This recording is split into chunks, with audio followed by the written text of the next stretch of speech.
et très heureux de vous retrouver encore ce soir pour une nouvelle aventure. Donc, une nouvelle aventure, pas simplement celle de nos ancêtres, mais la nôtre aussi, puisque nous allons essayer évidemment d'avancer. Nous avançons vers la fin de ce premier livre de la Torah, la fin du livre de Bereshit, avec cette semaine un événement tellement émouvant, c'est les retrouvailles de Yosef et son père après pratiquement 22 ans de séparation.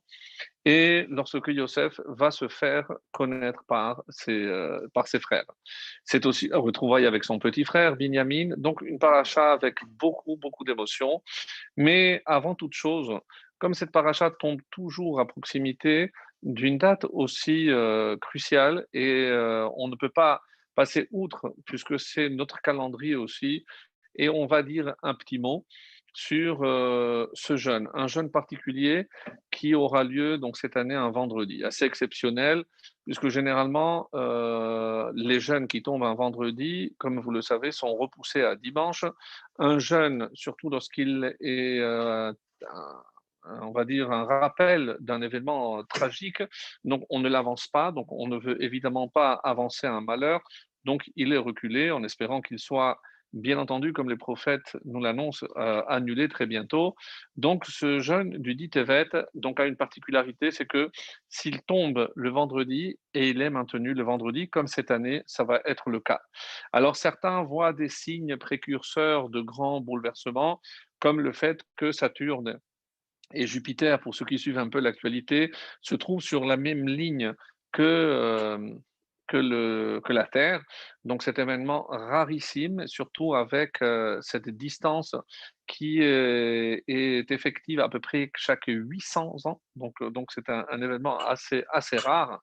En tout cas, tout indique qu'il y a bien entendu énormément de présages, mais en ce qui nous concerne, nous, euh, en ce qui nous concerne, comme vous le savez, on doit essayer toujours de lire l'actualité à la lumière des enseignements de la Torah. Donc, un bref rappel, que symbolise donc ce jeûne du dit Tevet? Le jeûne du dit Tevet, comme vous le savez, c'est le siège de Yerushalayim par Nabucodonosor. Donc, c'est le siège qui a eu lieu à peu près 2 ans et demi avant la destruction, le 9 Av. Et l'interrogation à laquelle nous allons essayer de répondre, c'est comment expliquer que on laisse ce jeûne un vendredi et contrairement à ce que certains pensent, mais on ne peut pas rentrer le Shabbat dans le jeûne. Oui, c'est un jeûne public, donc un Ta'anit Tzibour, et pour un Ta'anit Tzibour, donc on jeûnera et on rentrera le Shabbat. Et même s'il était tombé le Shabbat, mes amis, ben, il serait maintenu le Shabbat. Donc c'est jamais le cas puisque ça tombe vendredi, mais pas le Shabbat. Et pour quelle raison? Pour quelle raison on ne repousse pas comme tous les autres jeunes? Surtout que, je rappelle toujours, il y a un moyen mémotechnique assez intéressant pour se rappeler de tous les jeunes de notre calendrier au nombre de 6. C'est une chose et son contraire. Donc, je ne sais pas si on a eu l'occasion déjà de le voir ensemble, mais on va le rappeler très rapidement. Donc, les plus faciles, il, elle, Ta'anit de Gedalia pour il, Ta'anit Esther pour elle. Donc le noir et le blanc. Blanc, bien sûr, c'est Kippour. Le noir, c'est Tisha B'Av. Et il reste le plus long et le plus court. Le plus long, celui qui termine le plus tard, c'est le 17 Tammuz, parce que c'est en plein été. Et le plus court, celui qui termine le plus tôt, parce que, évidemment, ça tombe en hiver. Le seul qui tombe en hiver, c'est précisément le 10 Tevet. C'est le 10 du 10e mois. Et donc, c'est assez intéressant. Donc, comme on va essayer de le voir à travers certains récits et surtout certains écrits des prophètes. Alors, par exemple, je vais directement, pour trouver la source de ce jeûne, d'où on a une trace de ce qui s'est passé, ce fameux dit Tevet, c'est dans le livre de Yecheskel, le prophète Yecheskel, chapitre 24, donc le verset 2 qui dit Vaïdevar Hashem Elai, la parole d'Hachem me fut adressée, Bashana Hatesheit, la 9e année, Bachodesh Asiri, le 10e mois, Be'asor la Chodesh, le 10e mois, le 10 du mois. Les morts en disant ben Adam, fils de l'homme, Ketov lecha et Shem hayom, donc écrit ici littéralement c'est le nom, mais les commentaires disent que c'est la date. Écrit cette date, la date d'aujourd'hui, et Etzem hayom hazeh, ce jour même. Samar Melech Bavel, donc le roi de Bavel, a investi Et Yerushalayim, la ville de Jérusalem, Be'etzem Hayom Hazeh, donc ce jour même. Et c'est comme ça que, donc, par exemple, Abu Dharam, un des grands fondateurs de notre liturgie actuelle, donc dans les livres de prière, dans le Seder Tefilot, il dit à Sarah Betevet Chal Beyom Shishi Umit Anim Bo Bayom. Donc, lorsque le dit Tevet tombe un vendredi, Yom Shishi, mit anim bo bayom. On jeûne le dit Tevet, donc on jeûne un vendredi. Va filu hayachal be Shabbat, et même s'il tombait le Shabbat, lo hayu yecholin litroto, on n'aurait pas pu le repousser, on aurait jeûné le Shabbat. Mi pene shene emar, mais qu'est-ce qu'il a de plus particulier que d'autres? Et on se base sur ce texte, comme je suis en train comme je l'ai traduit, parce qu'il y a marqué Be'etzem Hayom Hazeh. Ce jour même, de là, et comme il y a une répétition, Be'etzem Hayom Hazeh, Be'etzem Hayom Hazeh, donc le fait qu'on insiste sur ce jour-là, c'est-à-dire on ne repousse pas ce jour-là et pas un autre. Et Be'etzem Hayom Hazeh, Kemo Beyom Kippourim, comme le jour de Kippour. Ush Aratzomot, Enan Chalim Beyom Shishi, mais les autres jeûnes ne tombent jamais. Donc, par exemple, Esther ou autre, ne tombe jamais un vendredi. Donc, qu'est-ce qu'il a de particulier? Alors, sachez que on va évidemment essayer de faire un lien avec l'événement crucial de cette paracha, la paracha de Vaïgash. Il s'est avancé vers lui, donc c'est là qu'on a dit, c'est les retrouvailles des frères, mais il reste une interrogation. Alors évidemment que ce cours ne peut pas être dissocié de celui de la semaine dernière parce que il va essayer de le compléter. On a peut-être laissé une question en suspens et je suis certain que beaucoup d'entre vous avaient déjà pensé, est-ce que après tout ce que Yosef a réussi à faire, c'est-à-dire recréer une situation pour permettre à tous ses frères de rectifier, de réparer. Aujourd'hui, le terme usuel pour réparer un comportement contraire à la volonté divine s'appelle la teshuva. Donc, il a tout mis en place pour qu'il puisse faire teshuva. Alors, la question est simple. Est-ce que s'il y a eu teshuva, comment se fait-il que 1500 ans après, à peu près, donc, on va trouver une réparation pour compléter cette faute, pour réparer définitivement cette faute en la personne des 10 martyrs, Asara Harugé Malchut. Alors, donc, il y a énormément de signes à cela et on se posera évidemment toujours cette question. Celui qui va répondre d'une manière vraiment magistrale, c'est Rabbeinu Bechaye. Alors, Rabbeinu Bechaye, que j'avais préparé, qui se trouve ici, pardon, va dire la chose suivante hein, concernant. Alors, nous ne sommes pas dans le Rabbeinu Bechaye de notre paracha. Donc, pour ceux qui ont le livre, donc Mikraot Gedolot, donc il pourra sélectionner uniquement ce dont j'ai besoin. Et nous sommes dans la paracha de Vaïchi la semaine prochaine, c'est au chapitre 30 et le verset 17. Alors, je vais juste lire ce dont j'ai besoin. Et Rabbeinu Bechaye dit ainsi Lo bi'erakatuv shemachal lahem. Donc pourquoi le verset dit Vayev Yosef bedaberam elav. Yosef a pleuré. Alors comment interpréter ce pleur? Est-ce que je considère que le fait de pleurer, c'est pardonné? Est-ce que quand ils l'ont peut-être ils l'ont suspecté de vouloir se venger maintenant que le père était mort.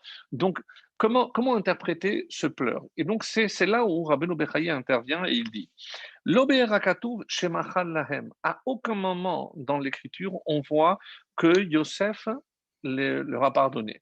À aucun moment, on a dit. Est-ce qu'on doit interpréter maintenant ces pleurs comme un pardon? Quelqu'un qui a fauté à l'égard de son prochain, s'il a fait teshuva, enon nimchal, il n'est pas pardonné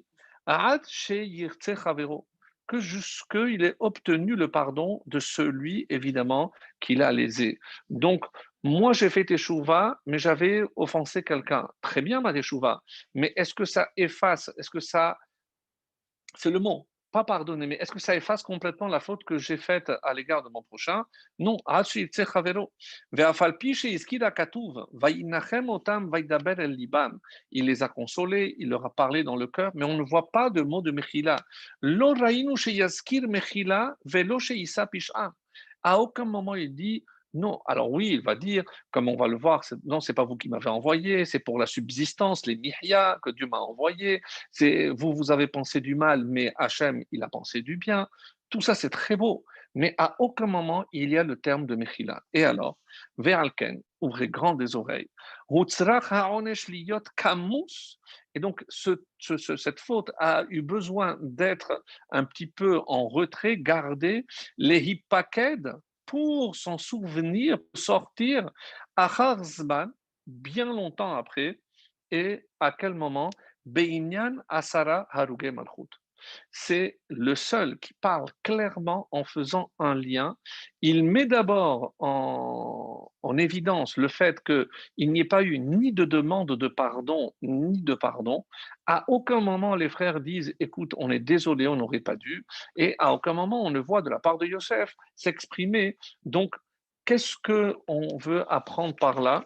C'est que tout ce qui sera à l'origine de la destruction du temple et surtout de notre long, très long exil avec malheureusement tout, tout ce, toutes ces tribulations que on a vécues, qu'on a traversées, sans parler des tourments de la diaspora, de la galoute. Donc, l'origine, c'est la sinatrinam. Et l'origine de la sinatrinam, d'après les Chachamim, se trouve ici, entre Yosef et ses frères. Donc, les implications sont extrêmement importantes. Donc, j'étais en train de parler, donc ça c'était pour Rabbeinu Bechaye, donc j'étais en train de dire le lien entre le jeûne du Tevet, c'est l'origine, et d'abord pour insister sur le fait que comme cette année, ça va être donc commémoré donc le vendredi. Mais il y a un texte extraordinaire du Al-Shir Hakadosh dans son livre qui s'appelle Torat Moshe, parce que son nom c'est Moshe Al-Shir. Alors, le lire, c'est pas sur la paracha, mais c'est sur le Darouche, c'est un commentaire sur le 7 Adar.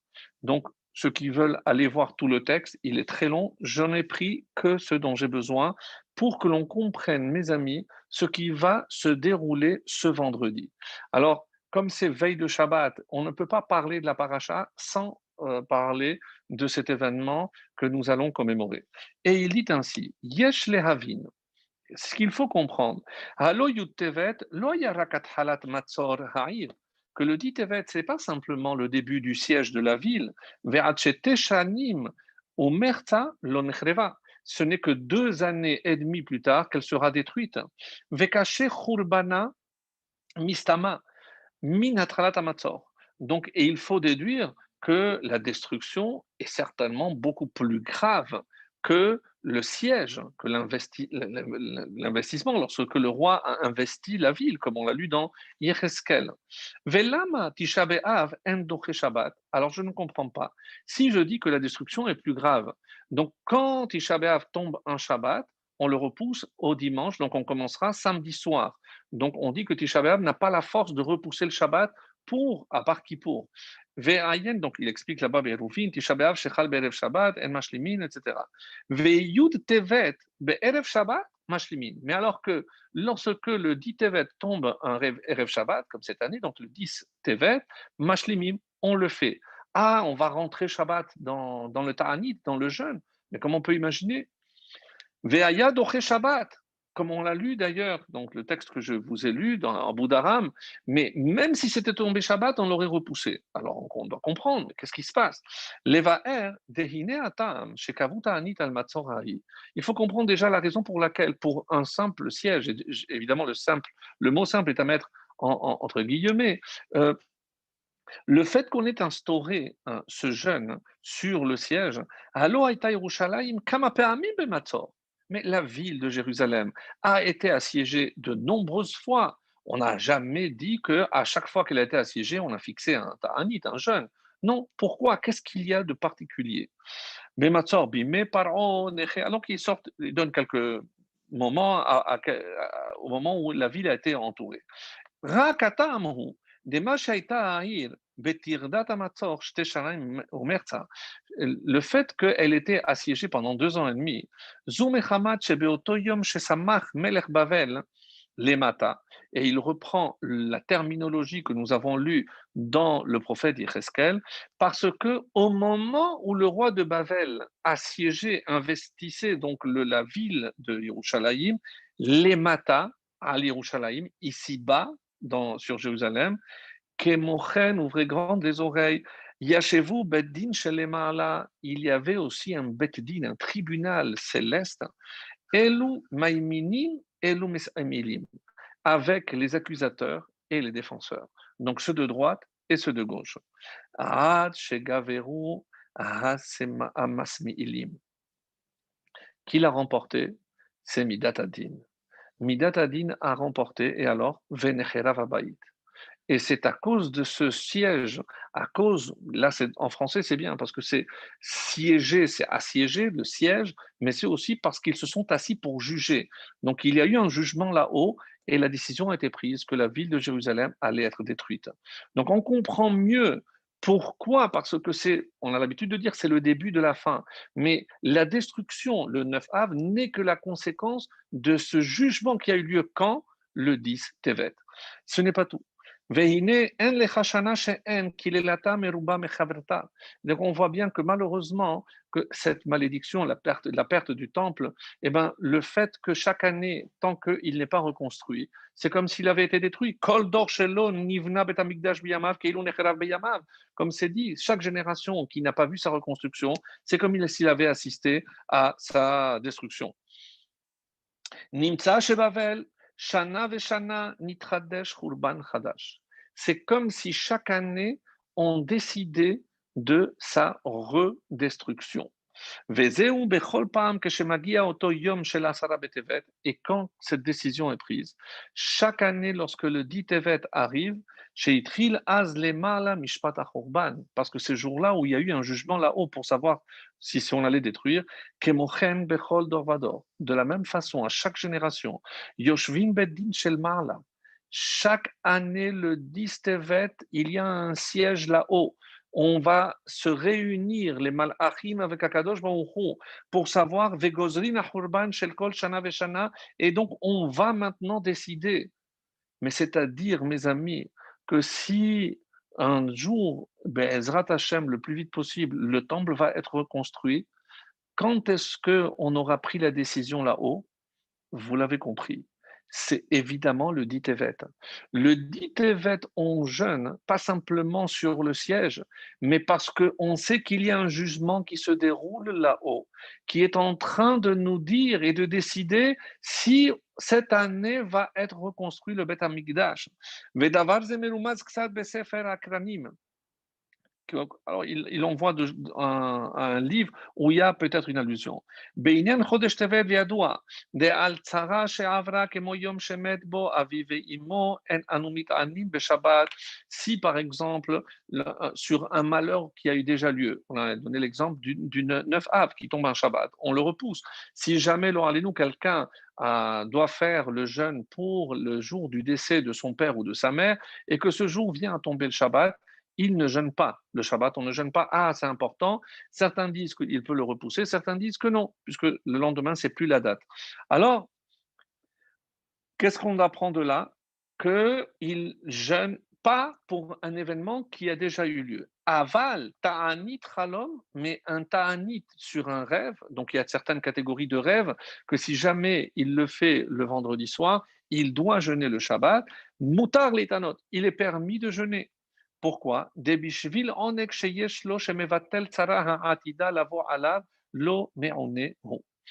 parce que, qu'est-ce qu'on est en train de dire? Sur quelque chose qui s'est passé, maintenant, il ne va pas maintenant enlever le Oneg de Shabbat. Mais si je dis que c'est un rêve, c'est-à-dire un rêve prémonitoire, c'est sur quelque chose qui va arriver. Hilkar, ta'anit, Tisha B'Av, Dezeu rak al tzarat she'avra, lo dachu Shabbat. Le Tisha B'Av, comme c'est sur quelque chose qui a déjà eu lieu, alors lo doché Shabbat, c'est sur le passé. Donc là, on ne repousse pas le Shabbat et on ne jeûne pas Shabbat. Aval ta'anit yut tevet, zehu al bitul tzara ha'atida.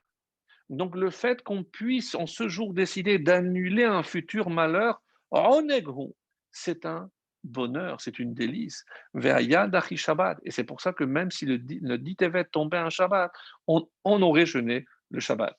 Tout ceci, mes amis, pour vous dire que qu'est-ce qu'il ressort de là? C'est que le dit Tevet, c'est là où on va se réunir là-haut dans le ciel pour décider de la fin de notre exil, de la reconstruction de Beth Amikdash, ou là, allez-nous l'inverse. Donc vous comprenez l'enjeu de ce dit Tevet, et comme je reviendrai par la suite, Tevet, on n'a peut-être pas assez parlé, mais Tevet, alors que c'est peut-être le mois qui sied le plus pour dire Chodesh Tov, parce que on aurait pu dire, s'il y avait une lettre supplémentaire à Tevet, on aurait pu lire Tovot. Tovot, c'est des bienfaits. Mais il manque une lettre. Et là, c'est toute la différence. Peut-être que si on comprend quelle est la lettre qui manque, et si on est à même de compléter cette lettre, eh ben, le mois de Tevet sera celui qui sera porteur et qui augurera justement les Tovot, eh ben, peut-être les bonnes nouvelles, Bezrat Hashem. En tout cas, la fin de cette épidémie qui sévit dans le monde, et comme c'est un signe pour le clan Israël, évidemment, nous, ce qu'on attend, c'est la Géoula Shlema, la délivrance définitive avec la reconstruction, évidemment, de Yerushalayim et de son Beth Amikdash. Donc voilà, ça, c'était véritablement un petit mot pour comprendre l'enjeu. Et évidemment que c'est lié parce que si je considère que la cause de la destruction, c'était Sin Atrinam, ça veut dire, mes amis, qu'on n'a pas encore réparé. On n'a pas encore réparé cette faute, et peut-être que si on est capable de monter à l'origine de cette faute, c'est-à-dire précisément les retrouvailles, donc le conflit entre Yosef et ses frères, peut-être qu'on va s'inspirer justement de cet épisode-là pour comprendre ce qui s'est passé. Alors, je vais vous lire un Maharal extraordinaire que je n'ai pas eu l'occasion de lire la dernière fois, et vous allez comprendre comment c'est lié. Le Maharal de Prague, dans son livre connu qui s'appelle Gevurot Hashem, la puissance d'Hachem, et qui dit comme suit: Ka'asher Adam idadek beze lomar Israël ba'u begalut bishvil mechirat Yosef.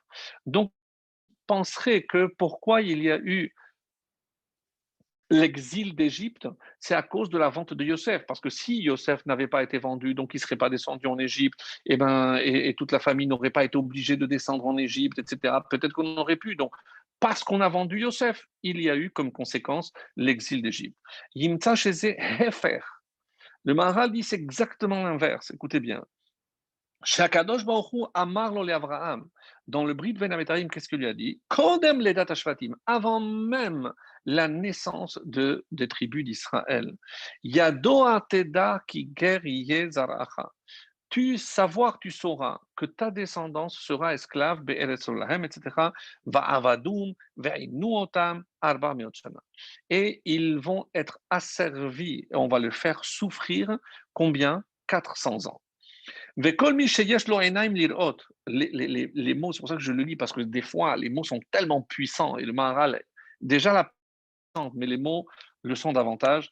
Donc, celui qui a des yeux pour voir, il est qu'ici, Bata Mechira, donc il va comprendre que la raison d'être de cette vente, c'est afin qu'il descende justement en Égypte. Chez Ken Darshu, comme on a expliqué dans plusieurs endroits, on ne s'était pas arrêté sur ce commentaire, mais son père l'a envoyé Me'emek Chevron, de la vallée de Ephron. Et donc Rashi pose la question, mais je ne comprends pas Ephron, donc il avait posé la question, que Ephron n'est pas dans une vallée, même si on peut, selon la perspective et autres, mais l'explication classique c'est Me'etza Hamuka. Mais Emek, c'est pas Emek, un lieu géographique.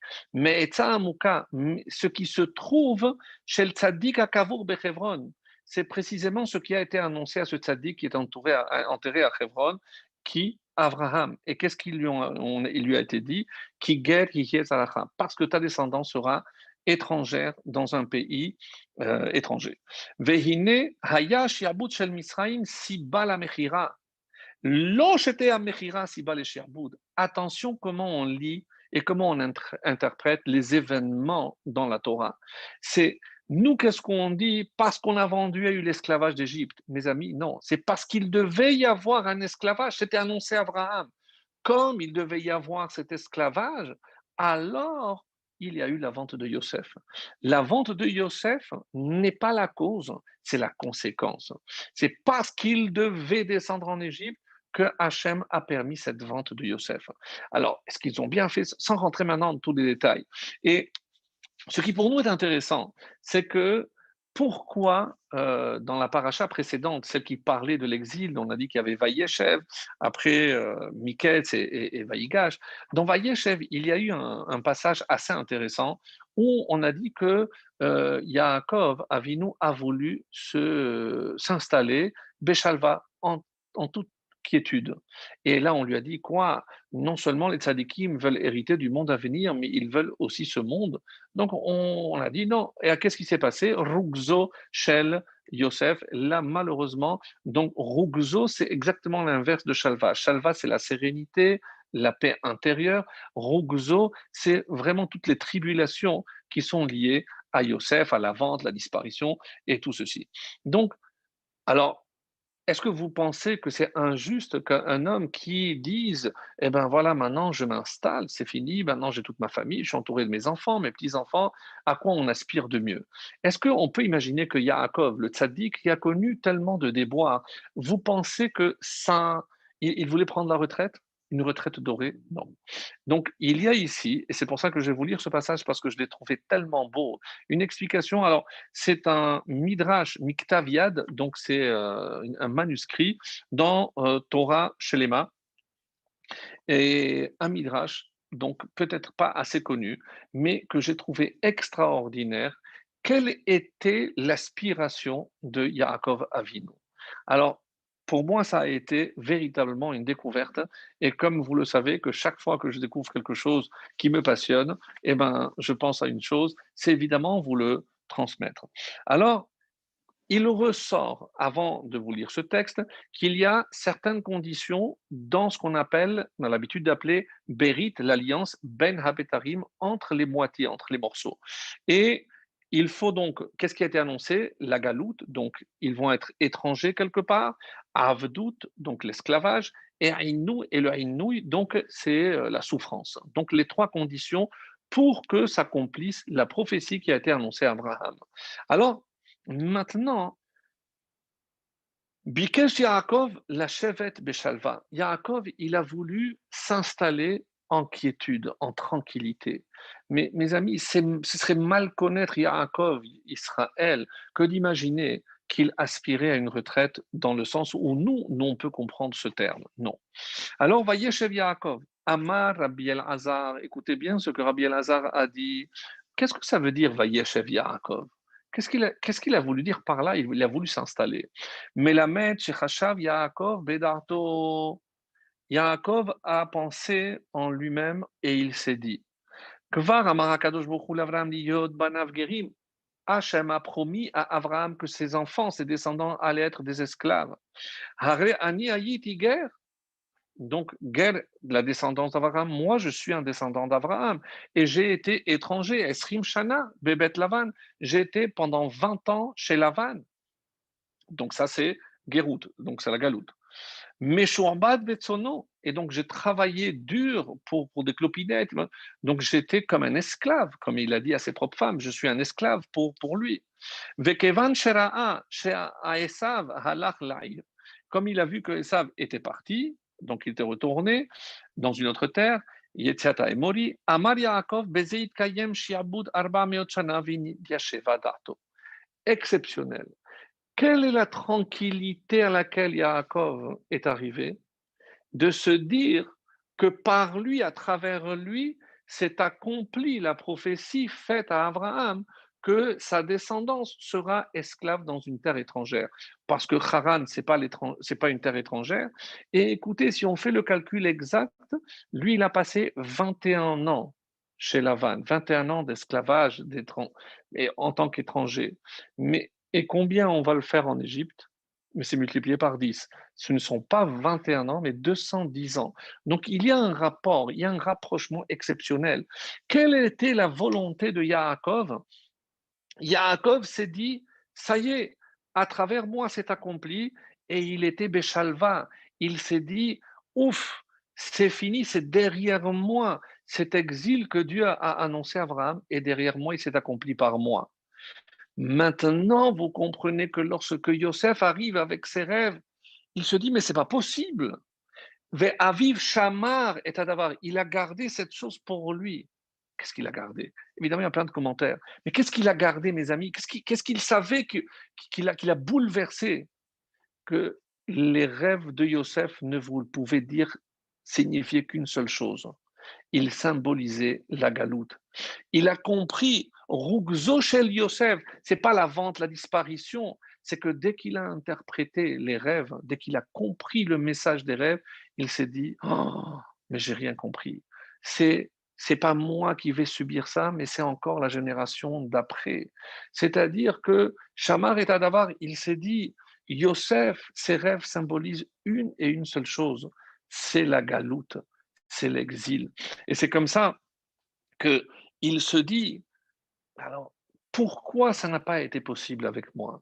Et il était contrarié, pas à travers tout ce qui s'est passé par Yosef, parce que si, et c'est ça qu'il a turlupiné pendant 22 ans de disparition de Yosef, il dit, mais maintenant, si ce n'est pas à travers moi que cet exil a eu lieu, mais maintenant que ça devait avoir lieu à travers Yosef, je ne comprends pas comment il a pu disparaître.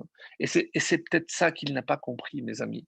Alors, c'est pour ça que si Yaakov pensait que son séjour à Haran suffirait pour accomplir Brit Ben Abetarim, donc viennent les Chachamim et nous disent il lui manque un petit détail. Il manquait deux choses essentielles. Parce que l'exil en tant qu'exil, mes amis, évidemment que même s'il y a des avis dans ce sens-là pour dire que oui, ça symbolise peut-être euh, un châtiment, peut-être que c'est une punition.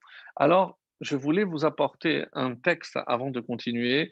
On n'a pas souvent cité, peut-être une ou deux fois depuis qu'on se voit, c'est le Shemesh ou Maor. Shemesh ou Maor ve Shemesh, pardon, pour le citer. Alors, c'est le Rav Kalonimus Kalman Halevi Epstein. Donc, il a vécu à Cracovie. Donc, le livre se présente comme ça, Maor Veshemesh. Donc, c'est aussi de la chassidoute. Et sur la paracha de Vaïgash, donc, il a des choses vraiment formidables. Il faudrait pas une heure ni une heure et demie, mais il faudrait 10 heures.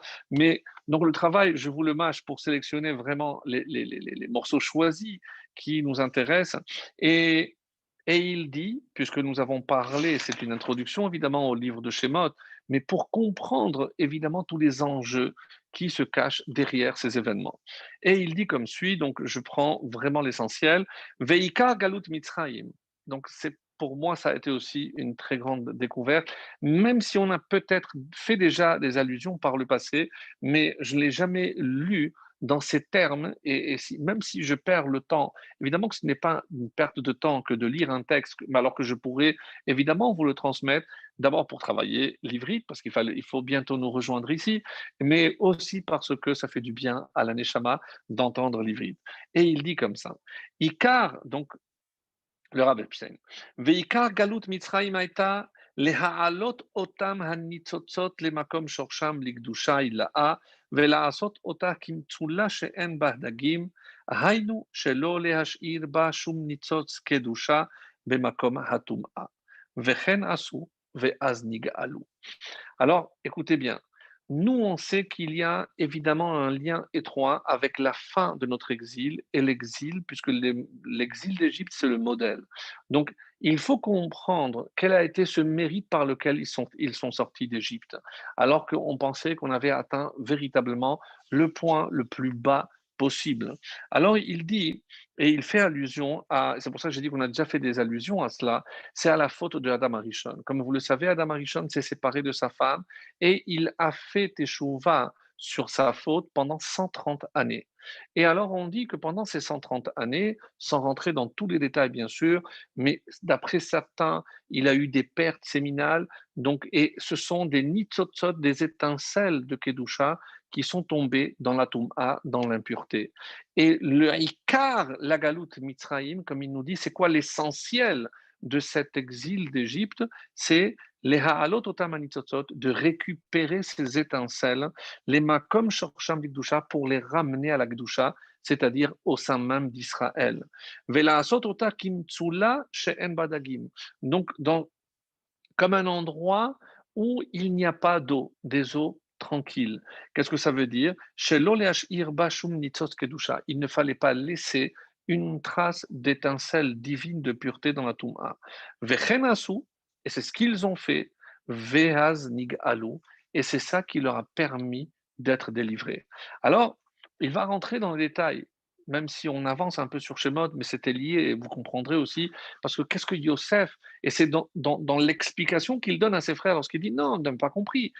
C'est Hachem qui m'a envoyé ici. Et dans les termes, il analyse comment, dans chaque mot, on peut lire l'explication que le Maor Vachem est en train de donner. Il dit comme ça.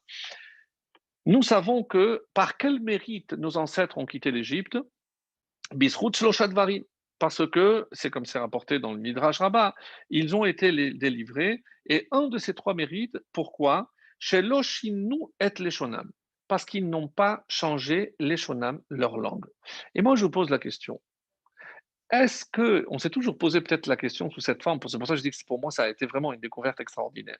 Mais est-ce que le fait de ne pas changer la langue, parce qu'on a conservé, alors vous pensez que si on avait conservé l'ivrite ou le yiddish, maintenant c'est le compte, parce qu'on a rapporté toutes les langues étrangères, on les a rapportées en Israël. Donc, est-ce qu'on va dire que c'est parce qu'on n'a pas conservé l'ivrite qu'on ne mérite pas la Géoula? Non, ce serait ridicule de dire une chose pareille. Mais pourtant, comment on dit que c'est parce qu'il... Alors, on a voulu dire que c'est parce que c'est la langue, c'est aussi la culture, c'est aussi l'identité. Oh, ça passe trop vite. C'est l'identité. Alors, et il dit comme ça, écoutez bien, qu'est-ce qu'il faut comprendre? Qu'ils ont préservé leur langue. Shehayu gedurim me'erva, parce ils avaient mis une barrière pour tout ce qui est synonyme de débauche. Ki brit halashon mechouvan li brit hamaor vehainu tikun ot berit kodesh. Et il fait un lien entre garder sa langue et préserver sa brit mila, c'est-à-dire le signe de l'alliance avec Akadosh Baruch Hu. Et il y a d'ailleurs un terme, comment on dit un mot en hébreu, c'est mila. Donc mila, c'est aussi la brite mila. C'est comme si c'était l'alliance de la parole. Donc ils ont conservé la pureté de leur parole et la pureté de leur relation sexuelle. Et donc c'est ce qu'il dit ici. Et c'est pour ça que pour pouvoir faire le tikkun, c'est parce qu'il devait réparer justement la faute de Adam Arishon pendant ces 130 années. Donc, si on est allé chercher ces nitzotzot, c'est pour nous faire comprendre que quelque part, il fallait passer par le tikkun, la réparation de tout ce qui touche l'organe de la Brit Mila. Et c'est pour ça que je ne citerai que ce passage, et on passera à la suite. L'écart Haya Kadosh Baruch Mesavev Sibubim Mimchirat Yosef. Vous comprenez pourquoi je rapporte ça. Et c'est pour ça qu'Hachem va tout faire, tout mettre en place pour qu'ait lieu la vente de Yosef, d'Avka. Et pourquoi Yosef? Pourquoi lui? Pardon. Shehu Sod Tzadik Shomer Aberit. Et parce que c'est lui le Shomer Haberit, c'est lui celui qui a préservé par excellence la bride. Vedav Kale Mitzrayim Shehu Davar Veipucho Avi Avot Hatum'a, comme est appelé l'Égypte, Aervat Haaretz, la nudité de la terre. C'était là où on avait atteint Avi Avot Hatum'a. C'est la plus grande impureté au niveau de la débauche chez Toufé Zima, et c'est là, et c'est pour cela que la chose que la preuve qu'il va apporter à ses frères, hein, lorsqu'il va leur montrer la Brit Mila, comme c'est rapporté dans le Midrash. Mais, et alors, s'il était circoncis, ce n'était pas une preuve. Mais évidemment, on parle de Shifteka. Ils ont vu que sa Brit Mila avait été préservée. Même le père va dire, mais c'est pas possible que mon fils, avec toutes les années qu'il a passées dans la terre de débauche, qu'il reste Yosef. Il dit à ni Yosef, je suis le même papa, j'ai pas changé. Qu'est-ce qu'on entend par là, mes amis? C'est qu'un homme qui profane sa Brit Mila, eh ben, c'est plus le même. Il change et il retarde la Géoula. Certains ont voulu dire qu'une des raisons au fait qu'on n'ait pas encore la Géoula, c'est justement parce qu'on ne préserve pas assez la pureté familiale, la perte séminale et tout le zéra levatala, le sperme en vain, tout ce qui touche la Brit Mila. Et Yosef incarne cette pureté, c'est pour ça qu'il a été vendu. Et quand est-ce qu'il est appelé Yosef Hatzadik? Précisément à ce moment-là. Mais je vais apporter maintenant un complément parce que ça serait en soi, évidemment, c'est exceptionnel. Et pour conclure, Birdi sheyochlu achar kach benehem lidroch be'ikvotav. Parce que pour que les enfants et les descendants puissent suivre les traces que va laisser le père, sheyagdilu atzmam min ha'erva, kedei letaken zot ad shosho ve'al yedei ze yig'alu ve'yochlu liyot lahem ha'geula shlema. Pour qu'ils puissent atteindre une geula shlema. Donc ça, c'est Yosef qui ouvre la voie. Et c'est pour ça que pour installer la yeshiva, c'est Yehuda, mais pour justement marquer, faire le signal, jalonner le chemin de la pureté telle qu'elle est exigée pour atteindre la Géoula, c'est Yosef qui va être donc chargé de cette mission-là. Alors, j'avais dit qu'il restait donc deux choses, parce que le fait que Yaakov ait cru que lui avait peut-être déjà accompli cette prophétie de Brit Ben Abetarim, le morceau, l'alliance des morceaux, eh ben, il manquait deux choses. Quelles sont ces deux choses qui manquaient et que seul Yosef était à même de pouvoir apporter?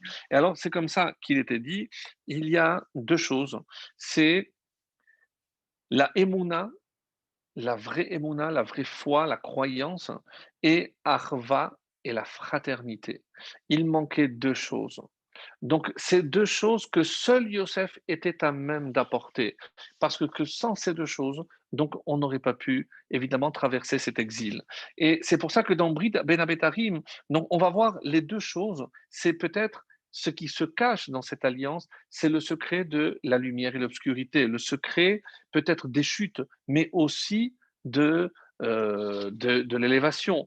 Comme on aurait dit en hébreu, galut vegeoula, c'est l'exil et la rédemption ou la délivrance. Et pourquoi on utilise ces deux termes, yada teda, savoir tu sauras, parce que sache que c'est moi qui va les exiler, aval teda, chez Ani Mekansan, mais c'est moi qui vais les ramener. Yadoa, chez Ani Meshabedan, sache que c'est moi qui les a servis, mais c'est moi aussi qui les délivre. Chez Ani Memashkenan, c'est moi qui vais les assujettir, les faire souffrir, mais c'est moi aussi qui vais les affranchir. Donc, c'est un petit peu ce que annonce ici Yosef. Et Gam et Agoy, sache aussi, comme c'est marqué, que et aussi cette nation qui va les servir, je les jugerai. Pourquoi Gam? Et comme dit ici nos Chachamim, Gam lerabot alba malchuyot. Parce que ce n'est pas seulement l'exil, il y aura quatre autres exils. Et c'est pour ça que, quelque part, c'est comme il dit ici, Hagalut hitizkoret chiyunit le'am achiyuv lachazor le'atzor. Donc, il faut peut-être que l'exil, on n'oublie jamais, ne perd de vue que c'est en quelque sorte un rappel indispensable pour nous ramener vers nous, pour nous ramener à la maison sur la terre d'Israël. Donc, ça, c'est par rapport à la Emouna. Rester fidèle, quoi qu'on ait pu traverser, toutes les tribulations, les persécutions, la Emouna, et c'est ce que Yosef Hatzadik va ancrer, lui-même il l'a vécu, il est allé d'un puits à un autre, du puits dans le désert, de l'avant de ses frères au puits au bord d'Égypte, mais il n'a jamais perdu la Emouna en Hachem. Donc il a traversé, il était dans l'obscurité à plus absolue, mais cette foi qu'il a eue, c'est ça ce qu'il va léguer à ses générations après lui. Ça, c'est par rapport à la Emouna. Mais il manque évidemment une dimension encore exceptionnelle, indispensable. C'est laquelle? C'est la Harva, la fraternité. Et alors, La deuxième chose, et donc, rappelez-vous que tous les enfants sont nés en dehors d'Israël. On est chez Haran. Le seul qui soit né en Israël, c'est Binyamin. Binyamin, précisément, c'est sur son territoire que sera construit le Beth Amikdash. Il symbolise l'union de toutes les tribus. Donc, contrairement à ce qu'on peut imaginer, où est-ce que les Juifs sont le moins unis les uns aux autres? C'est précisément en Israël. C'est paradoxal, mais qui c'est qui nous apprend finalement à nous serrer les coudes? C'est lorsque on est opprimé par d'autres nations. Euh, donc de là, on comprend que un des effets de la galoute, c'est précisément serrer les liens entre nous. Comme Yosef, c'est ce qu'il a atteint à travers Binyamin, c'est réunir tous ses frères lorsqu'il va évidemment les installer à Goshen. Alors, il dit comme ça, c'est ne pas sombrer dans les griffes de la galoute, parce que la galoute, elle nous réserve peut-être deux grands dangers. Un, c'est évidemment, c'est nous avaler, c'est la perte d'identité totale, un petit peu comme nous venons de voir avec Hanouka, mais aussi nous exterminer, comme on a vu avec Purim et avec la Shoah ou les pogroms ou l'Inquisition, et donc ça, c'est les deux grands dangers. Donc, quelles sont les deux valeurs qui nous permettront de traverser? Ces deux valeurs nous ont été léguées par Yosef Hatzadik. Yosef qui nous a montré finalement la Emouna, ne jamais baisser les bras, même lorsque tout paraît perdu. C'est même si on désespère parce que le Mashiach tarde, s'il tarde, c'est nous qui le retardons par nos fautes, par notre comportement. Et Yosef, finalement, nous enseigne ces deux choses, la Emouna et la Arva. Est-ce qu'il a pardonné? C'est peut-être pas la question, mais une chose est certaine, c'est qu'il a tout fait pour réunir les frères, parce que c'était impératif. Il savait, et les derniers mots du livre de Bereshit, pas code, yif code. Yado ateda, savoir tu sauras, mais sache aussi que se souvenir, Dieu se souviendra. Donc il annonce déjà, avant même que commence l'exil d'Égypte, il annonce déjà la délivrance. Qu'est-ce qui lui permet? La Emouna et le message qu'il a transmis de Harva, de fraternité. Donc, quelque part, rappelez-vous, quand son père l'envoie, qu'est-ce qu'il est dit? Et achai anochi mevakesh. Je suis à la recherche de mes frères. Et donc, qu'est-ce que on peut dire? Et echav hu mevakesh. Tout le temps, il a cherché ses frères, mais pas à chercher ses frères. Peut-être qu'il a cherché la fraternité. Et c'est ça ce qu'il faut comprendre. Il a sacrifié tout ce qu'il avait. Parce que on a dit oui, mais est-ce qu'il a pardonné? Est-ce qu'il n'a pas pardonné? Est-ce qu'on peut considérer que c'est un pardon si les frères ne se sont pas excusés? Mais il avait un enjeu au-delà de sa propre personne et de ce qu'il a enduré. Donc on peut maintenant comprendre que peut-être, comme Rabbeinu Bachaye nous le disait, peut-être qu'ils n'ont pas été à la hauteur, peut-être que les frères n'ont pas véritablement demandé pardon. Et peut-être parce que, comme il dit, c'est la raison pour laquelle il faudra réparer. Mais qu'est-ce qu'il recherche alors, Youssef? C'est uniquement la fraternité. Peut-être que je suis obligé de vivre avec l'autre. Ça ne veut pas dire que je lui pardonne s'il n'a pas demandé pardon, mais je sais, et c'est ce que la galoute nous apporte, il faut se serrer les coudes. Donc j'avais dit que pour le mois de Tevet, il manque une lettre, un vav, peut-être deux fois d'ailleurs. Mais si je mets deux vav, c'est 12, 6 et 6, 12. C'est l'union des 12 tribus. Et si je rajoute un vav, comment on appelle nous le vav? Vav hachibour, le vav de l'union. Parce que si on est unis, peut-être c'est ce qu'on est en train de dire ici, peut-être unis avec Dieu, peut-être unis avec l'homme, alors de Tevet, je passerai aussi à Tovot. Et c'est ce que je voudrais vous lire maintenant dans un texte, un commentaire aussi magnifique qui s'appelle Sefer Acharedim. Alors, c'est un livre qui n'est pas très connu. Il a été écrit par Rabbi Elazar Azkari. qui a vécu dans le XVIe siècle. Il est né, il a vécu vers 1530 à Tzfat. Et dans cet ouvrage très original, que j'ai découvert en même temps que vous, c'est un ouvrage où il a sélectionné les mitzvot par rapport aux membres et par rapport aux organes.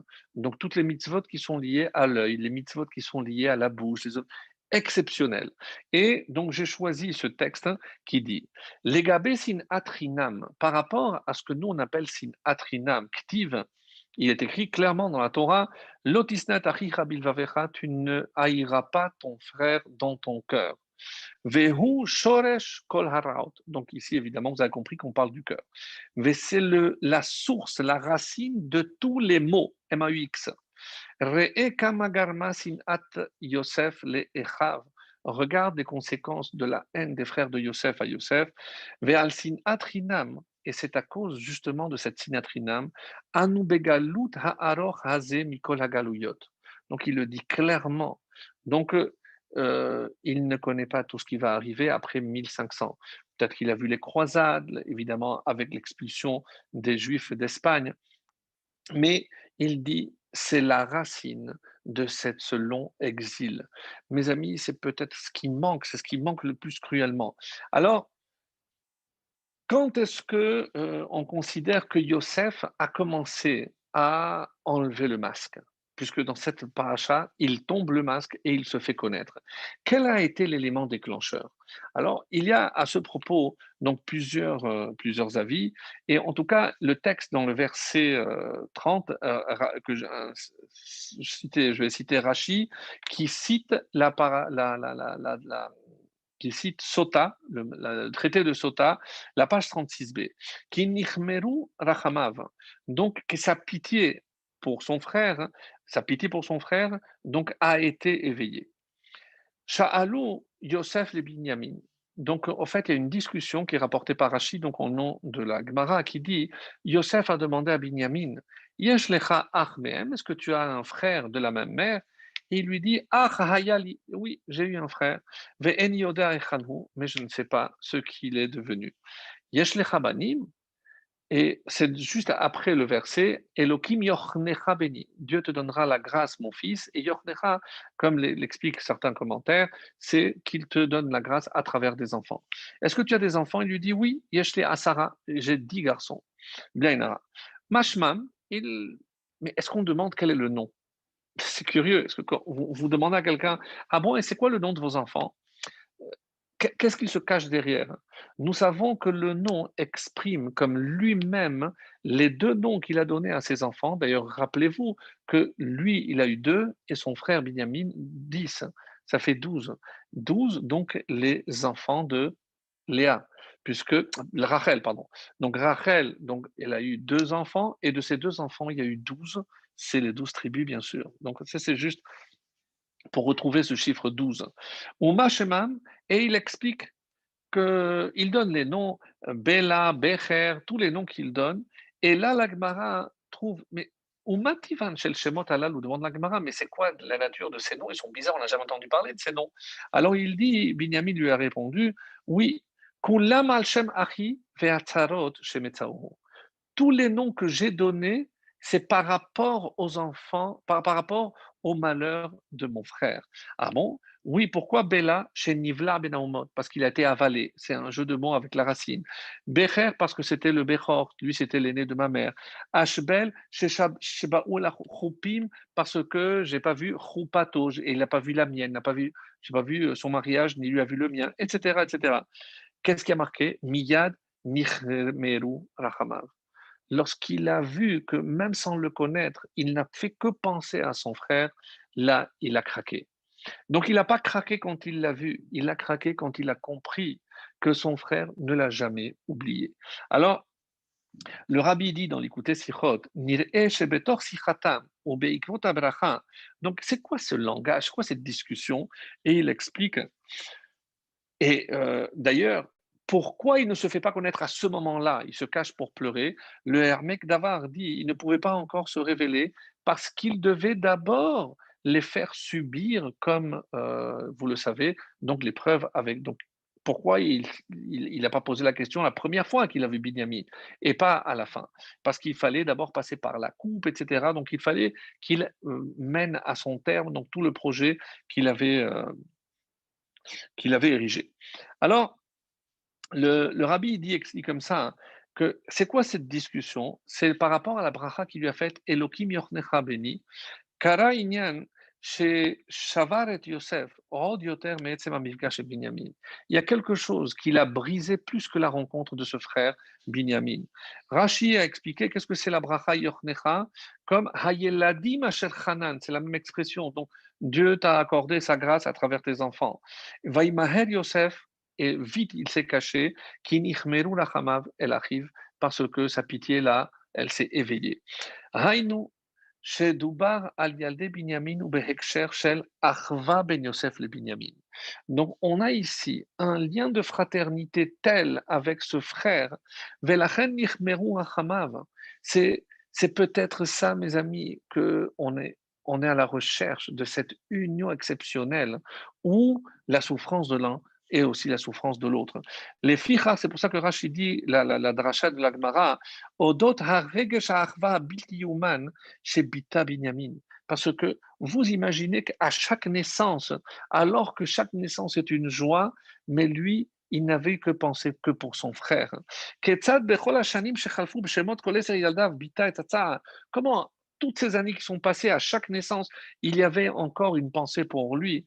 Lachen nishbera tekifuta naga shel Yosef vaimaher lifrot. Et c'est pour ça qu'il a rompu en larmes. Donc, encore une fois, donc c'est ici quelque chose d'exceptionnel qui nous est raconté. Alors, je laisse une dernière Gemara pour la fin, parce que je trouve qu'elle est extraordinaire. Mais juste pour rappeler aussi un petit détail, que si son père avait compris le but des rêves, donc nous, on va voir que les frères, hein, donc au moment où ils l'ont vu, quand ils l'ont appelé Baal HaChalomot, voilà celui qui a fait les rêves, on dit qu'ils l'ont vu de loin. Mais je n'avais pas précisé, peut-être la semaine prochaine, la semaine dernière, que quand ils l'ont vu de loin, ils ont dit, on va pas le tuer avec nos mains, ils ont lancé des flèches. Comme ça rapporte le Midrash. Ils ont essayé de lancer des flèches qui ne l'ont pas atteint. Ensuite, ils ont excité des chiens pour les lancer contre lui. Et non plus, ça n'a pas eu de résultat. Et seulement après, dira le Ramban, c'est à ce moment-là qu'ils ont décidé de le tuer. Le, le Sforno dit autre chose qui va peut-être dans le sens de ce que nous avions dit, comme Yaakov a compris qu'à travers Yosef allait arriver la galoute. Et la galoute, pour eux, c'était peut-être un synonyme de mort. Et donc, comment il traduit le Sforno? Ils ont vu en lui, en Yosef, le conspirateur de leur propre mort. Parce rêve devait se réaliser, se prosterner, c'est peut-être justement qu'on allait se perdre dans la galoute. Donc le fait qu'ils aient décidé de le mettre à mort, certains interprètent ça comme à bal et orgueja, si tu te sens en danger, c'est peut-être presque de la légitime défense que de vouloir se défendre en faisant ce qu'ils ont fait subir à leur frère Yosef.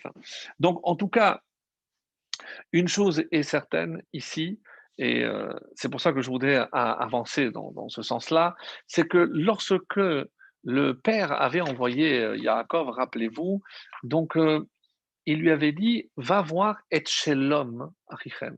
Et comment la chassidoute traduit ça? Euh, Est-ce que l'irot et Shelomam, pas leur bien-être, leur perfection? Rappelez-vous, on avait mis en évidence cette explication extraordinaire. Il faut que tu recherches donc la perfection, shalem.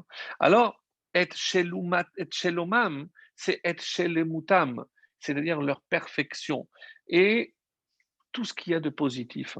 Donc, si je suis capable de chercher ce qu'il y a de positif en l'autre, c'est ça qui va créer cette arva, cette fraternité qui nous manque tellement. Alors, regardez, comme il est dit, au moment où il s'est révélé, qu'est-ce qu'il a dit? Ani Yosef. Et à ce moment-là, il y a un midrash qui dit que les frères sont morts, leur âme les a quittés. C'est Hachem qui a fait un miracle, ils ont ressuscité. Et il y a un parallèle, parce que si Yosef symbolise la galoute, il faut aussi savoir que c'est au moment où on sera tous jugés. Ani Yosef, qui va parler? C'est Hachem. Il va dire Ani Hachem. Donc Ani Hachem, donc tous les yeux vont s'ouvrir pour comprendre toutes les péripéties qui ont jalonné notre histoire. C'est comme ça qu'explique le Chafetz Chaim d'une manière très belle. Donc, c'est aussi beaucoup de moussard. On doit énormément apprendre de tous ces épisodes, pas parce que c'est dans le passé. Je suis en train, au contraire, d'insister sur le fait que ces événements qui se sont déroulés pour l'exil d'Égypte, c'est aussi ce qui va se dérouler pour nous.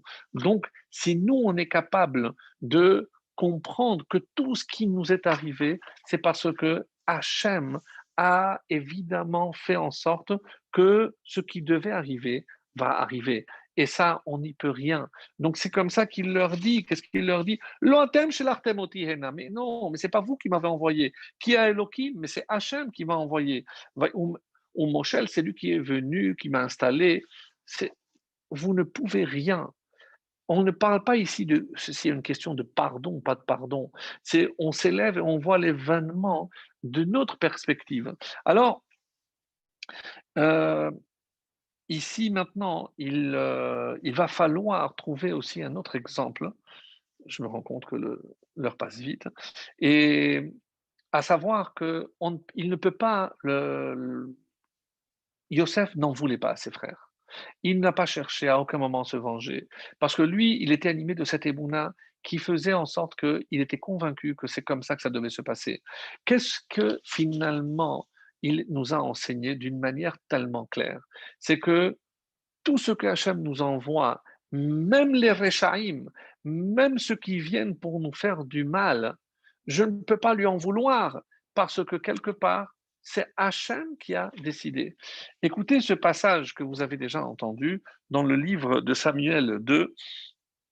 On dit que le roi David était arrivé vers Bachouri, mais voici qu'un homme sortait de là. Il était de la famille de Shaoul. Son nom était Shim'i ben Gera. Et il sortait tout en maudissant. Il lapidait avec des pierres David, qui avait été nommé roi, je vous rappelle, et tous les serviteurs du roi David, alors que celui-ci avait à sa droite et à sa gauche tout le peuple et tous les braves. Et Shimei, en maudissant, parlait: Va-t'en, homme de sang, vaurien, Dieu a fait retomber sur toi tout le sang de la maison de Shaoul, à la place de qui tu es devenu roi, et Dieu t'a donné la royauté à la main de ton fils Avshalom, donc qui s'était révolté contre lui.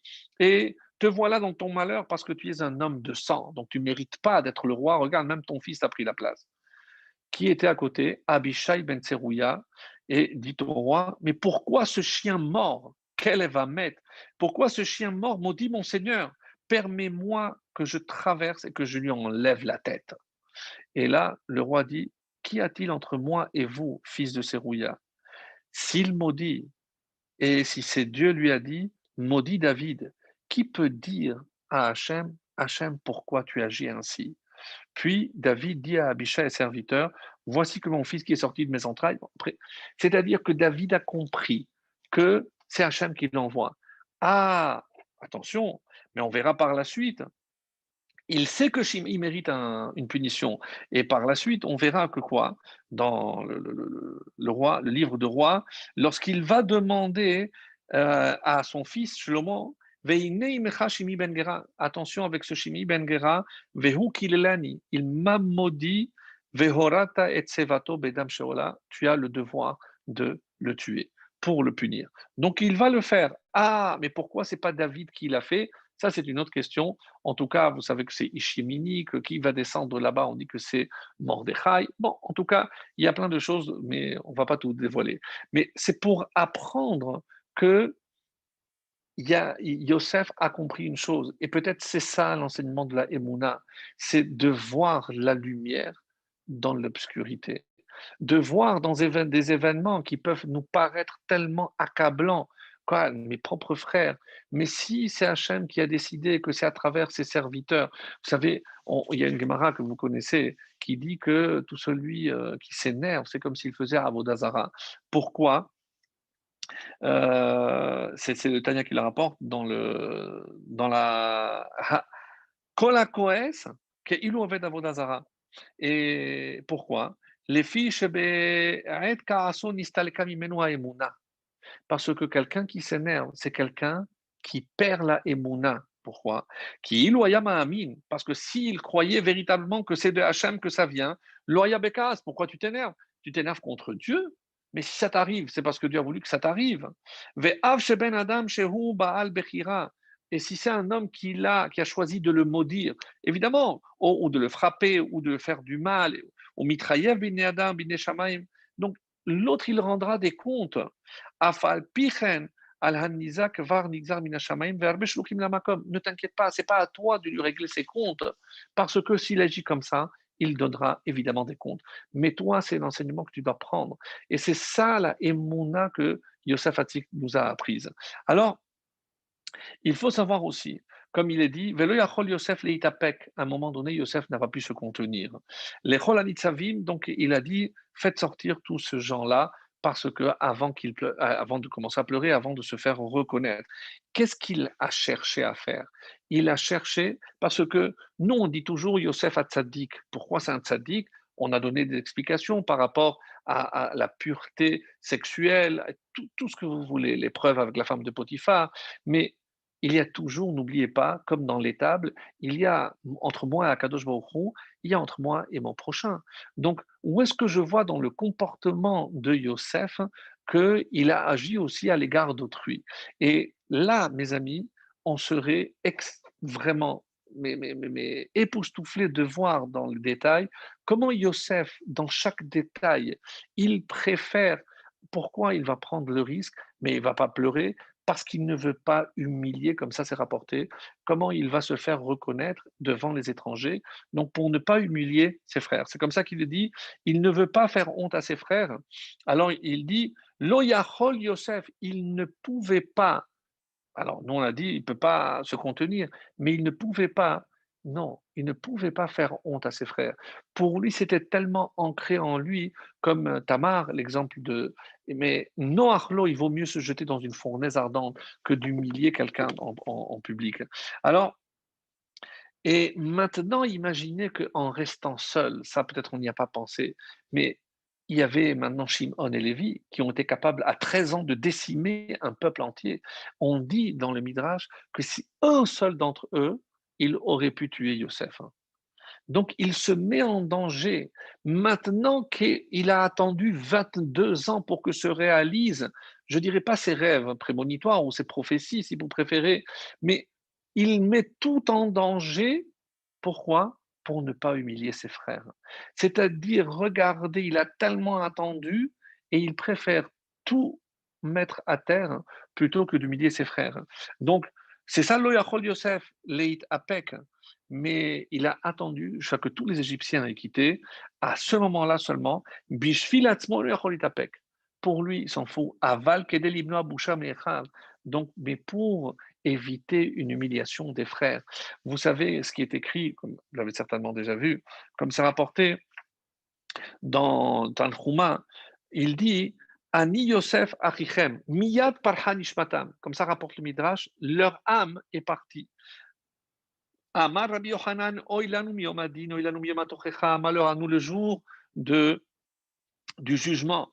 Ma Yosef, Shamar lecha vani Yosef, Parha Nishmatam, Shomed HaKadosh Baruch Hu Ladoun, Alachat Kama Vekama, à plus forte raison lorsque nous on rendra des comptes. Donc, on dit que pendant toutes ces 17 années où Yaakov va descendre, on dit qu'il évitait son père. Oui, mes amis, il évitait. Comme ça, c'est marqué. Euh, Pourquoi? Pour ne pas être confronté avec son père, pour devoir lui dire, mais qu'est-ce qui s'est passé pendant toutes les années? Où tu es passé? Il ne voulait pas. Pourquoi? Il a évité son père pour ne pas encore humilier ses frères. Donc, quand il dit à Od Avichai, rappelez-vous, donc il demande à ses frères, mais est-ce que mon père est encore en vie? ce n'est pas une question. Il avait déjà posé la question. Il a dit, mais comment il est encore en vie? Tout ce que vous êtes en train de faire pour Binyamin, tous ces raisonnements, mais non, parce que pour notre père, il est vieux. Pourquoi vous n'êtes pas posé toutes ces questions lorsque vous m'avez fait la même chose? Aod Avichai, comment il a pu tenir mon père avec tout ce que vous lui avez fait subir? C'est comme ça. Donc, cet argument que tu me sors maintenant, Yosef, il lui dit, mais je n'en ai que faire, toi, Yehuda, avec tes arguments. Pourquoi tu ne les as pas utilisés pour moi? Tout ce qui est bon maintenant pour sauver Binyamin, pourquoi vous ne l'avez pas utilisé pour me sauver et ainsi éviter la souffrance de mon père Yaakov? Alors il dit comme ça,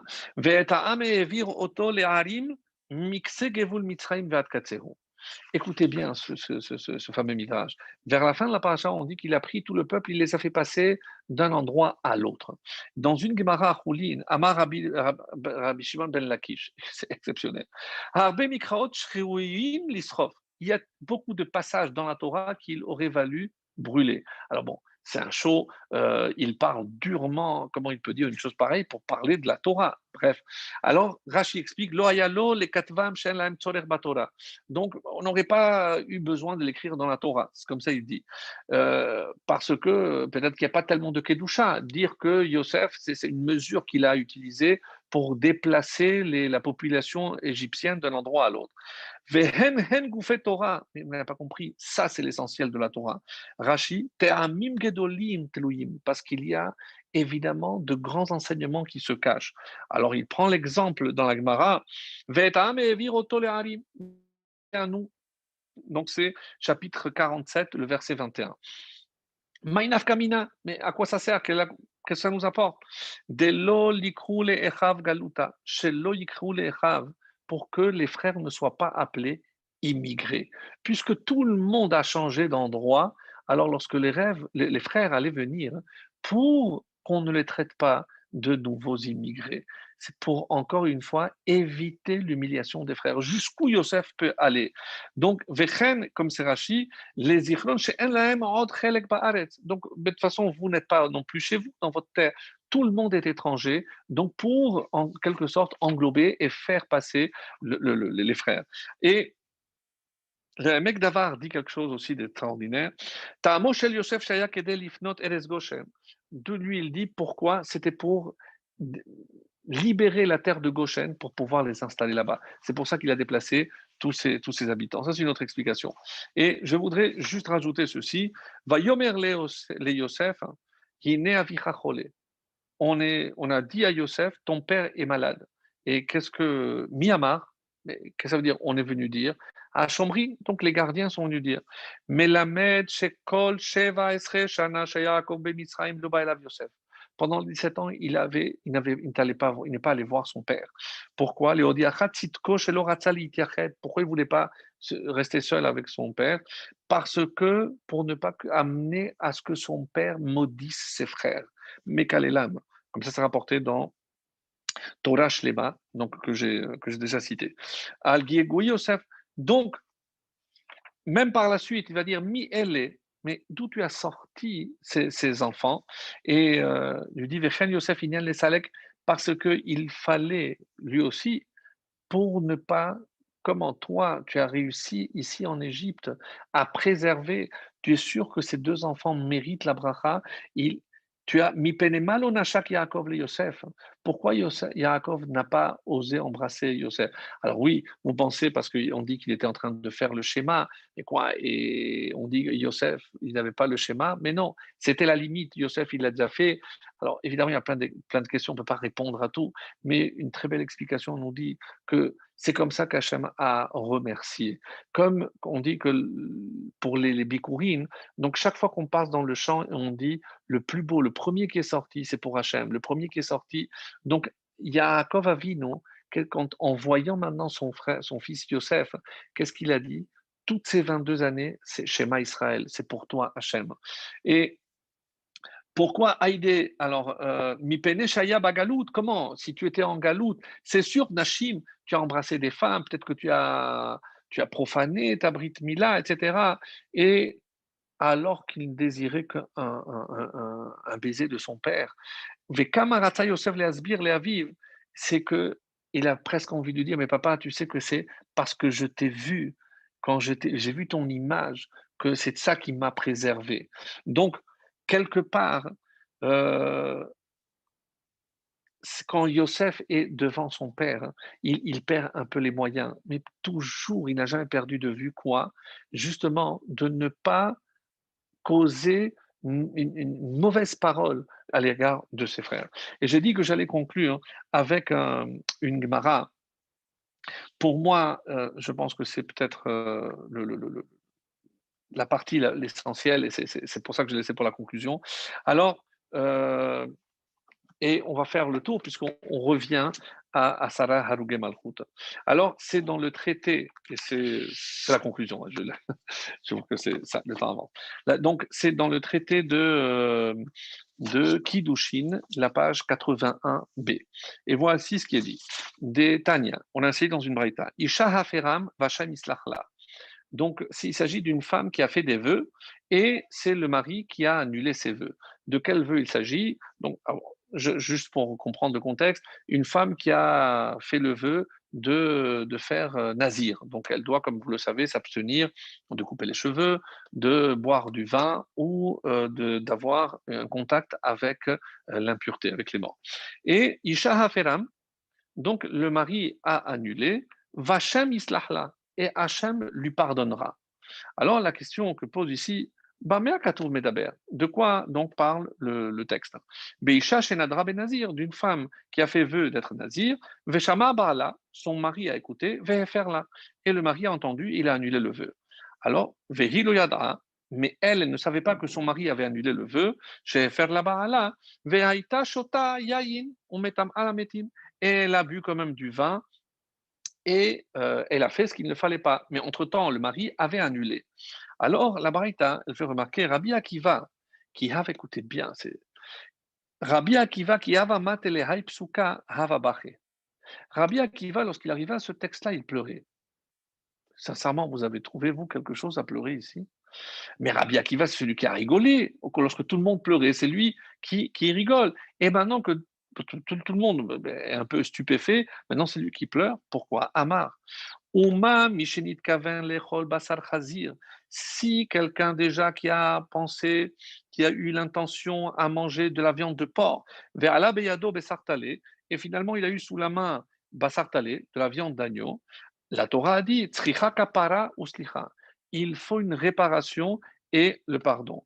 Mishenit kaven lechol basar ve'ala beyado chazir.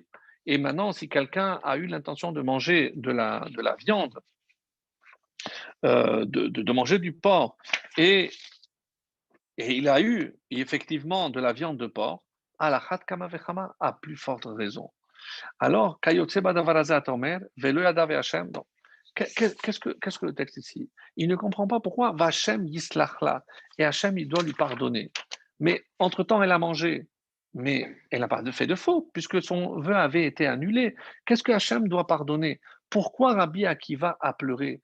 Parce que ici, on voit que Hachem a jugé sur l'intention. Et alors, en quoi ça le concerne? Écoutez bien. Parce que Rabbi Akiva a dit, si on est jugé sur l'intention, alors je comprends que moi et tous mes collègues, on est en danger. Parce que, d'après certains, comme vous le savez, au moment où ils ont vendu Yosef, hein, et ils ont eu l'intention de le tuer, ils ont été jugés sur l'intention. Et sur cette intention, il fallait les punir. Rabbi Akiva, lui, il symbolisait, puisqu'ils étaient que 9, donc Rabbi Akiva, qui était le maître, il symbolisait la Shekhinah qui s'était joint aux frères pour condamner Yosef. Donc pourquoi il pleure? Parce qu'il sait que quand, à cause de ce texte que la Torah nous a enseigné, eh ben, lui, il va devoir mourir avec ses frères. Et regardez comme c'est comme ça que c'est marqué. Mouvan, מה שכתוב בתניא, שלא לשלם לו כפעולו ואדרבה לגמול לחייבים טובות. Donc, donc ici, excusez-moi, donc c'est pas ce texte que je voulais vous lire. Voilà, c'est Rabbi Shlomo HaKohen qui fait ce commentaire magnifique. C'est dans Binyan Shelomo. Il s'appelle Shlomo HaKohen et il était Av Beddin et Posek de Vilna entre 1828 et 1925. Et il a écrit un commentaire donc, sur les halachot. Et il dit Maïshena chez Rabbi Akiva yaboche yoter mish'ar Tanaïm. Il répond à cette question. Pourquoi Rabbi Akiva a pleuré plus que les autres Tanaïm?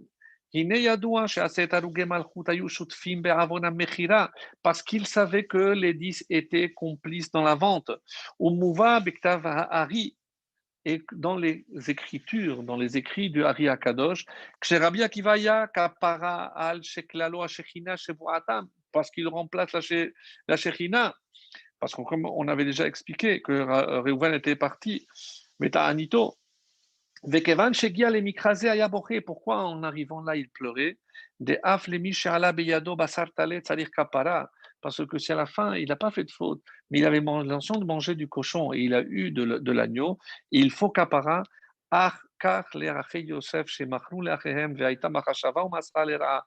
Parce que vous avez le dire, Yosef, atem chashavtem lera, vous avez pensé en mal. Donc même sur cette pensée, il faudra une réparation.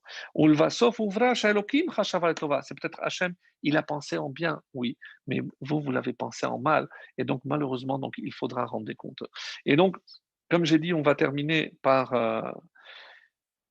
avec quoi on a commencé, avec Tevet et Tovot. Vous savez qu'il y a une fila qu'on dit, qui dit, chez Gamala, comme ça, Hagomel, les Chayavim Tovot qui rend à Chayavim, à ceux qui sont coupables, Tovot des biens. C'est comme ça qu'il faut lire. Et c'est dans l'Ikouté Srichot qui dit comme ça Oralama ligmol Tovot la Chayavim. Pourquoi à ceux qui sont coupables on rend du bien? Kimikevan Shema Shegemaluhu Hare Met Hashem Aitalo. Parce que tout vient d'Hachem. Vekolma de Avid Rachamana letavavi. Tout ce qu'Hachem il fait ne peut être que pour le bien. La chen tzadich likmol imahem tovot ki asuzot bishlichuto shel hakadosh baruch hu. Pourquoi Yosef leur rend en bien tout ce que eux avaient pensé en mal? Parce que c'est ce qu'il dit. Parce qu'ils ont été finalement les émissaires d'Hachem. Chez Gazar, Tavavid. Tout ce qu'Hachem a décidé, c'est que pour le bien. Et c'est pour ça que dans le Tanya, on dit l'ilmod mi Yosef. Qu'est-ce qu'on doit apprendre de Yosef? Qui Sham Raoui Begaloui. Et Raoui Begaloui, là, ils ont vu clairement Shaelokim Shechashava Letova. Comment Hachem a tout pensé en bien. Ils ont eu, lorsqu'ils ont vu Yosef, vice-roi d'Égypte, ils ont compris que malgré tout ce qu'ils ont fait, Hachem a justement fait tourner la roue pour que arrive ce qui devait arriver.